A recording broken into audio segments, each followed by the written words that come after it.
नवरात्रि के तीसरे दिन माँ चंद्रघंटा की पूजा की जाती है।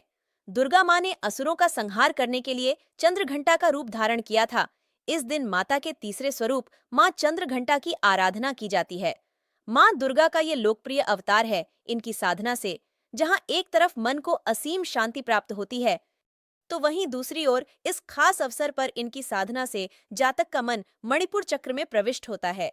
माँ चंद्रघंटा की कृपा से अलौकिक वस्तुओं के दर्शन होते हैं, दिव्य सुगंधियों का अनुभव होता है तथा विविध प्रकार की दिव्य ध्वनियां सुनाई देती हैं। ये क्षण साधक के लिए अत्यंत सावधान रहने के होते हैं। माँ चंद्रघंटा की आराधना से साधक में वीरता और निर्भयता के साथ ही सौम्यता और विनम्रता का विकास होता है। ये देवी कल्याणकारी है। माँ चंद्रघंटा व्यक्ति के मन पर स्वामित्व रखती हैं। अगर माँ चंद्रघंटा के रूप की बात की जाए तो माँ के इस रूप के मस्तक पर घंटे के आकार का आधा चंद्र है। माँ चंद्रघंटा की पूजा करने से जातक के सभी पाप नष्ट हो जाते हैं और जातक निर्भय बन जाता है। धार्मिक ग्रंथों में इनसे जुड़ी पौराणिक कथा की बात करें तो प्राचीन समय में देवताओं और असुरों के बीच लंबे समय तक युद्ध चला। असुरों का स्वामी महिषासुर था और देवताओं के स्वामी इंद्र थे। महिषासुर ने देवताओं पर विजय प्राप्त कर इंद्र का सिंहासन हासिल कर लिया और स्वर्गलोक पर राज करने लगा। इसे देखकर सभी देवतागण परेशान हो गए और इस समस्या से निकलने का उपाय जानने के लिए त्रिदेव ब्रह्मा, विष्णु और महेश के पास गए। देवताओं ने बताया कि महिषासुर ने इंद्र, चंद्र, सूर्य, वायु और अन्यतर देवताओं के सभी अधिकार छीन लिए हैं और उन्हें बंधक बनाकर स्वर्गलोक का राजा बन गया है। देवताओं ने बताया कि महिषासुर के अत्याचार के कारण अब देवता पृथ्वी पर विचरण कर रहे हैं और स्वर्ग में उनके लिए कोई जगह नहीं है। ये सुनकर ब्रह्मा, विष्णु और भगवान शंकर को बहुत गुस्सा आया। तीनों देवता के गुस्से की कोई सीमा नहीं थी। गुस्से की वजह से तीनों के मुख से ऊर्जा उत्पन्न हुई और देवगणों के शरीर से निकली ऊर्जा भी उस ऊर्जा से जाकर मिल गई।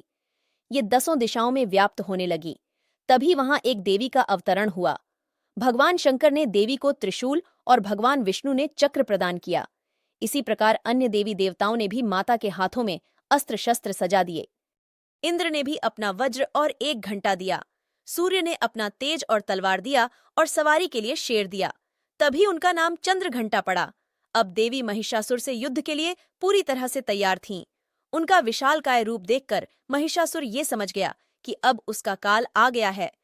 महिषासुर ने अपनी सेना को देवी पर हमला करने को कहा। अन्य दैत्य और दानवों के दल भी युद्ध में कूद पड़े, लेकिन देवी ने एक ही झटके में दानवों का संहार कर दिया। इस युद्ध में महिषासुर तो मारा ही गया, साथ में अन्य बड़े दानवों और राक्षसों का भी संहार मां के हाथों कर दिया। इस तरह मां ने सभी देवताओं को असुरों से मुक्ति दिलाई।